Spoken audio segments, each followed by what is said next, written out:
Hi everyone, IFIXLanka channel එකට කවුරුත් සාදරයෙන් පිළිගන්නවා. ඕගොල්ලොත් එක්ක මම ගොඩක් Redmi device ගැන කතා කරා. Redmi 8, Redmi 8A. ඒ වගේම ඒ පවුලේ තවත් අලුත් සමාජිකයෙක් තමයි මම අද හඳුන්වලා දෙන්න යන්නේ. මේක මගේ first experience එක. මේ තමයි Redmi 9 device එක.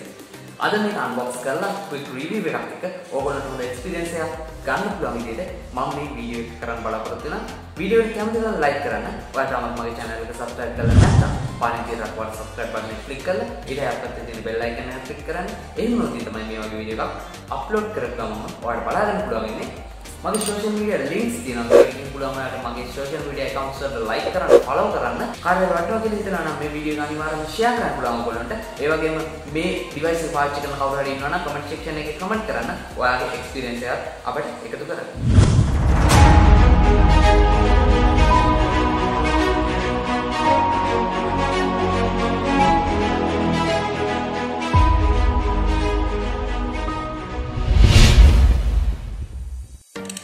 මුලින්ම අපි Redmi 9 device එකේ මේ ඉටිකොලේ ඉවත් කරගෙන බලමු මේ box එක ඇතුලේ මොනවද අපිට ලැබිලා තියෙන්නේ.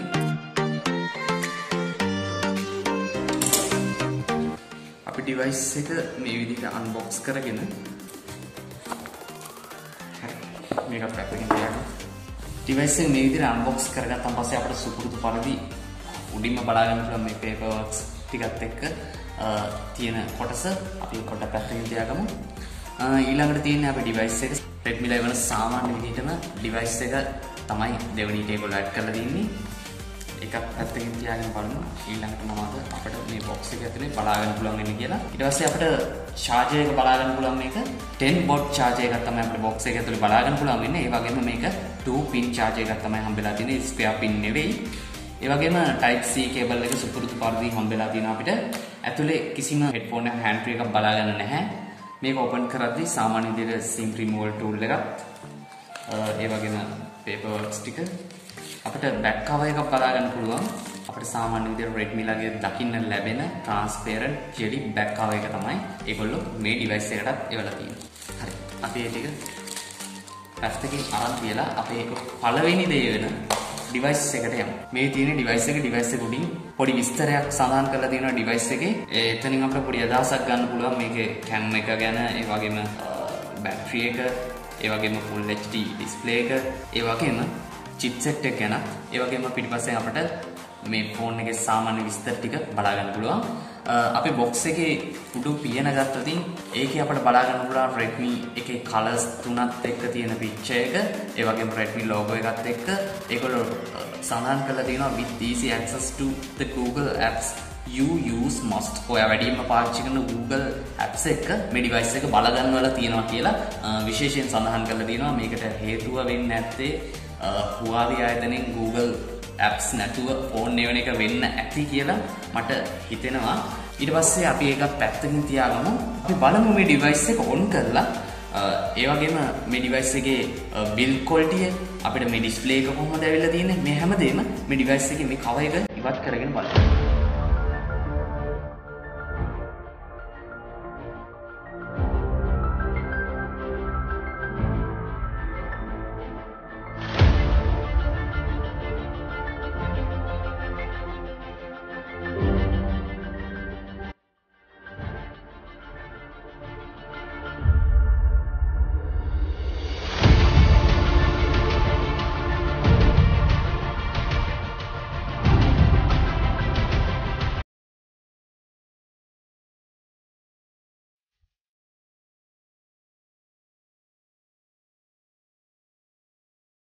අපි මේ phone එක on කරගෙන බලමු xiaomi ලා මොකද්ද මේකට කරලා තියෙන software features, ඒ වගේම මේකේ performance කොහොමද, මේ chipset එකත් එක්ක මේක වැඩ කරන්නේ කොහොමද කියන දේවල් ගැන. ශ්‍රී ලංකා මාකට් එකේ ඔයාලට මේක version දෙකක් මිලදී ගන්න පුළුවන්. මේ විදිහට Redmi කියන්නේ ශ්‍රී ලංකාවේ උණු කැම් වගේ විකිනෙන device එකක්. Redmi හොයනවා හැමදාම. ඒකයි අපි Redmi phone විතරම unbox review වලට අරන් ඉන්නේ. මම මුලින්ම මේ device එක on කරගෙන setup එක හදාගන්නවා. මොකද setup එක හදාගෙන අපිට බලා ගන්න පුළුවන් මේකේ display quality, ඒ වගේම camera quality ගැන අපිට ඉස්සරහට කතා කරන්න තියෙන නිසා මම setup එක හදාගෙන ඉන්නවා. අපිට මේ display එක දිහා බැලුවම ඇහැට කොච්චර ලේසිද, ඒ ඒ වගේම මේක පාවිතයේදී කොච්චර පහසුද මේ වගේ දේවල් ගැන තමයි මුලින්ම රිවිව් එකකදී කතා කරන්නේ. අපි මේ ඩිවයිස් එකේ ඩිස්ප්ලේ ගැන මුලින්ම කතා කරලා අපිට බලන්න පුළුවන් ඩොට් නොච් එකක් එක තමයි මේ ඩිස්ප්ලේ එක ඩිසයින් කරලා තියෙන්නේ. ඒ වගේම IPS LCD පැනල් එකක් තමයි ඒගොල්ලෝ ටච් එකට දීලා තියෙන්නේ. අපි බලමු මේකේ ඩිස්ප්ලේ ක්වොලිටි ගැන කතා කරද්දී full HD+ ඩිස්ප්ලේ එකක් තමයි අපිට බලන්න පුළුවන් වෙන්නේ. අපි YouTube වීඩියෝ එකක් බලනවා නම් අපිට full HD ක්වොලිටි කිසිම ප්‍රශ්නයක් නැතුව මේ ඩිවයිස් එකෙන් බලන්න පුළුවන්. ඒ වගේම අපිට Redmi 8 එකේ බලන්න පුළුවන් නේ HD ඩිස්ප්ලේ එකක්. ඒ වුණාට xiaomi ආයතනයෙන් මේක දියුණු කරලා Redmi 9 එකේදී full HD+ ඩිස්ප්ලේ එකක් ලබා දෙන ඒගොල්ලෝ තීරණය කරලා තියෙනවා. ඒ වගේම ගත්තොත් මේකේ screen to body ratio එක 83.2ක් බලා ගන්න පුළුවන්. ඇත්තටම කියනවා නම් edge එකක් නැති තරම් මේ ඩිස්ප්ලේ එක එක්ස්පීරියන්ස් කරද්දි මට කියන්න පුළුවන් මේගොල්ලෝ බජට් ෆෝන් එකකට දෙන්න පුළුවන් හොඳම ඩිස්ප්ලේ එකක් ලබා දෙන්න තියෙනවා කියලා. මේ full HD+ ඩිස්ප්ලේ එකේ අපිට super AMOLED ඩිස්ප්ලේ එකක් තරම් නැති වුණත් deep black colors හොඳ කලර් රේන්ජ් එක බලා ගන්න පුළුවන්. ඒ වගේම glass protection එක ගැන කතා කරද්දී Corning Gorilla 3.0 කියන protection එක තමයි glass protection එක දීලා තියෙන්නේ. ඒ වුණාට අපිට Redmi 8 එකේ බලා ගන්න පුළුවන් නේ Corning Gorilla 5 කියන version එක. මම දැන් වහර හේතුවක් නිසා මේක ඒගොල්ලෝ 3 version එක add කරන්න තීරණය කරලා තියෙනවා. මේ ගානට මේ Redmi 9 device එක ඔයගොල්ලන්ට budget phone එකක් විදිහට දෙන්න සමහරට මේක Corning Gorilla 3 version එක add කරන්න xiaomi ඇතුලේ තීරණය කරන්න ඇති. මේ Redmi 9 කියන device එකේ body එක ගැන කතා කරොත් plastic back එකක් තමයි xiaomi ඇතුලේ මේකට build කරලා තියෙන්නේ. ඒ වගේම බලද්දී මේකේ texture design එකක් නිර්මාණය කරලා තියෙනවා. සාමාන්‍යයෙන් සම්පූර්ණයෙන්ම matte pen විදිහට තමයි මේක design කරලා තියෙන්නේ. ඔයගොල්ලන්ට මතක ඇති මම Redmi 8 එක review කරද්දී කතා කරා ඒකේ පිටිපස්සේ back එකේ fingerprint හිටින ප්‍රශ්නේ ගැන. ඒක ගොඩක් වෙලාවට xiaomi ආයතනයේ ප්‍රශ්නයක් වෙන්න ඇති. ගොඩක් කට්ටිය කමෙන්ට් දක්වන්නේ නැති. ඒක නිසා ඒගොල්ලෝ තීරණය කරලා තියෙනවා Redmi 9 එකට මෙන්න මේ විදිහේ texture design එකකුත් එක්ක fingerprint නොහිටින විදිහට back එක නිර්මාණය කරන්න. ඒ වගේම බැලුවොත් මේකේ බර අපිට ගොඩක්ම වැදගත් දෙයක්. මොකද ෆෝන් එක ගොඩක් වෙලාවට ගොඩක් කට්ටිය බොහෝ වෙලාවක් අතේ රඳවගෙන ඉන්න නිසා මේකේ weight එක එහෙම නැත්නම් බර ගොඩක් වැදගත් දෙයක්. මේ Redmi 8 එකේ බරට සාපේක්ෂව බැලුවොත් මගේ අතට දැනෙන මම එක්ස්පීරියන්ස් කරන විදිහට බැලුවත් මේක සාමාන්‍ය ටික බරින් වැඩි කියලා දැනනවා. අපි බැලුවොත් ඇත්තටම කම්පෙයාර් කරලා මේකේ බර 198 ග්‍රෑම්. ඒ වගේම Redmi 8 එකේ තිබ්බේ 188 ග්‍රෑම්. ග්‍රෑම් 10ක් වැඩි වෙලා දෙනවා. සමහරවිට chipset එක බර වැඩි වෙලා දන්නේ නැහැ. අපි Redmi 9 එකේ මේ ඩිසයින් එකත් එක්ක සාමාන්‍ය විදිහට ඒකේ ඉහළ කොටස ඉන්න නැත්නම් හෙඩ් එක ගැන බැලුවොත් අපිට noise cancellation mic එකක් IR blast එකක් බලා ගන්න පුළුවන්. ඒ වගේම මේ device එකේ වම් පැත්ත බැලුවොත් අපිට බලා ගන්න පුළුවන් SIM slot එක මේකේ dual SIM වගේම dedicated micro SD card එකක් add කරන්න පුළුවන්. ඒ වගේම මේ Redmi 9 device එකේ පාර කොටස ගත්තොත් අපිට බලා ගන්න පුළුවන් 3.5mm headphone jack එක, ඒ වගේම mono speaker එක, ඒ වගේම type C port එක ඔයාලට බලා ගන්න පුළුවන් main mic එකක් පහළ කොටසට වෙන්න තමයි නිර්මාණය කරලා තියෙන්නේ. ඒ වගේම අපි මේකේ දකුණු පැත්ත බැලුවොත් volume rocker එකක් power button එකක් නිර්මාණය කරලා තියෙන්නේ මෙන්න මේ දකුණු පැත්තේ. ෆෝන් එකේ privacy සහ security පැත්ත ගැන කතා කරොත් අපිට මේ fingerprint sensor එක සාමාන්‍ය තියෙන තැනක නෙවෙයි දකින්න ලැබෙන්නේ. මේක සාමාන්‍යයෙන් ගොඩක් ඉහළින් තමයි ෆෝන් එකේ නිර්මාණය කරලා තියෙන්නේ. මේක quad camera setup එකේ පහළින්ම fingerprint sensor එක දාන්න තමයි ඒගොල්ලෝ මේ පාර තීරණය කරලා තියෙන්නේ. එහෙන් බැලුවම මේක සාමාන්‍යයෙන් අපිට පුරුදු නැති තැනක්. හරියට බැලුවොත් 8 device එක Redmi 8 device එකකට වඩා ඉහළින් තමයි මේක fingerprint sensor එක නිර්මාණය කරලා තියෙන්නේ. මේක quickly response කරන fingerprint sensor එකක්. සාමාන්‍යයෙන් Redmi device වල fingerprint sensor එක ගොඩක් accuracy මට්ටම ගොඩක් ඉහළ තත්ත්වයක තියෙනවා. ඒ වගේම මේකේ quickly response එහෙම නැත්නම් ඉක්මන් ප්‍රතිචාර දැක්වීම ගොඩක් හොඳ මට්ටමක පවත්වාගෙන යන xiaomi ආයතනයේට අද වෙනතෙක් හැකි වෙලා තියෙනවා. ඒ වගේම මේකේ face unlock feature එක බැලුවොත් face unlock feature එක ගොඩක් වෙලාවට ඔයගොල්ලෝ මාස්ක් එකක් උනත් දාගෙන පාවිච්චි කරද්දී මේ face unlock feature එක හොඳට වැඩ කරනවා. ෆෝන් එක performance ගැන කතා කරොත් මේගොල්ලෝ හොඳ chipset එකක්, ඒ වගේම RAM setup එකක්, ROM එකක් මේකට add කරන්න තීරණය කරලා තියෙනවා. මේක ඔයාලට ශ්‍රී ලංකාවේ මාකට් එකෙන් ගන්න පුළුවන් 3GB RAM 32GB ROM එකක්, ඒ වගේම 4GB RAM 64GB ROM එකක්. මේ මගේ අතේ දැන් තියෙන්නේ 4GB RAM 64GB ROM එකක් කියන device එක. Redmi 9 device එකේ performance ගැන කතා කරොත් අපිට මේකේ chipset එක බලා ගන්න පුළුවන් MediaTek Helio G80 කියන chipset එකත් එක තමයි ඒගොල්ලෝ මේක නිර්මාණය කරලා තින්නේ. ඒ වගේම CPU එක octa core CPU එකක් බිල්ඩ් කරන්න මේකට xiaomi ආයතනය තීරණය කරලා තියෙනවා. මේ GPU එක ගැන කතා කරනකොට ගොඩක් කට්ටියට ගේමින් වලට අත්‍යවශ්‍ය දෙයක් තමයි GPU එක. Mali G52 කියන GPU එක ඇඩ් කරලා මේක ගේමින් වලට බල ගන්නවන්න xiaomi ආයතනය තීරණය කරලා තියෙනවා. බජට් ෆෝන් එකෙන් බලා ගන්න පුළුවන් උපරිම performance ටිකක් ඇඩ් කරන්න xiaomi ආයතනය හැම ෆෝන් එකකින්ම වගේ මේකට තීරණය කරලා තියෙනවා. මේකේ OS එක ගැන කතා කරද්දී Android 10 base වෙච්ච MIUI 11 කියන version එක තමයි මේක run වෙන්නේ. ඒ වගේම බලාපොරොත්තු වෙනවා xiaomi ආයතනය මේක තව මාස දෙකකින් වගේ එහෙම නැත්නම් ඉක්මනින්ම 12 MIUI 12 කියන version එකට update කරන්න. මේකේ memory ගැන කතා කරද්දී අපිට ශ්‍රී ලංකාවේ බලා ගන්න පුළුවන් 3GB RAM 32GB ROM එක version එකකුත් 4GB RAM 64GB ROM එකක් එක version එකකුත් අපිට ශ්‍රී ලංකාවේ බලා ගන්න පුළුවන්. ඒ වගේම මේකේ price range එකත් වෙනස් වෙනවා. මේ ROM එකත් RAM එකත් මත based වෙලා. ඒ වගේම අපි ගත්තොත් මේකේ memory card එක නැත්නම් මේකේ memory වලට මදි කියලා හිතනවා නම් 512GB දක්වා memory card slot එකට ඔයාලට external memory card එකක් add කිරීමේ හැකියාව ලබා දෙලා තියෙනවා xiaomi ආයතනයේ.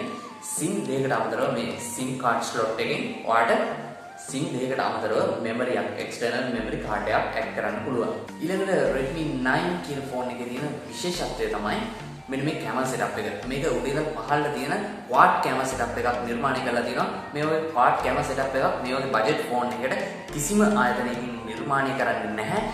මේ වගේ price range එක යන ෆෝන් එකකට සාමාන්‍ය මේ වගේ camera setup එකක් එක වෙන ආයතනයක එහෙම නැත්නම් වෙන මොඩල් එකක ෆෝන් එකක් ගන්න නම් ඔයාලට අනිවාර්යයෙන්ම 20-40000 වියදම් කරන්න සිද්ධ වෙනවා.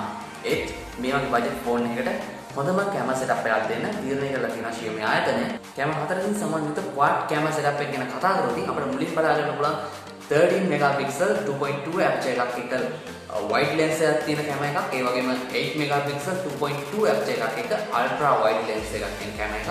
ඒ වගේම 5 megapixel 2.4 aperture එකක් එක macro lens එකක් එක camera එකක්.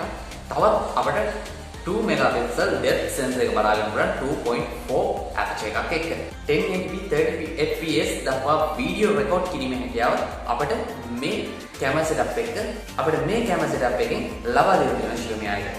ඊළඟට අපිට මේ selfie camera එක ගැන බැලුවොත් 8 megapixel camera එකක් 2.0 aperture එකක් එක්ක 1080p 13fps වීඩියෝ රෙකෝඩ් කිරීමේ පහසුකමත් AI portrait mode එකත් එක්ක ඇඩ් කරන්න xiaomi ආයතනයට හැකි වෙලා තිනවා. අපි picture sample වලින් බලමු කොහොමද මේ camera setup වැඩ කරන්නේ. ඒ වගේම මේ camera එකේ AI portrait mode එක කොහොමද වැඩ කරන්නේ, portrait mode එක කොහොමද වැඩ කරන්නේ. මේකේ තවත් අලුත් option එකක් දීලා තියෙනවා Redmi 8 එකට ආපු නැති ඒ slow motion video කියන option එක. අපි picture sample ටිකක් අරගෙන බලමු කොහොමද මේ camera setup එක හොඳටම perform කරන්නේ කියලා.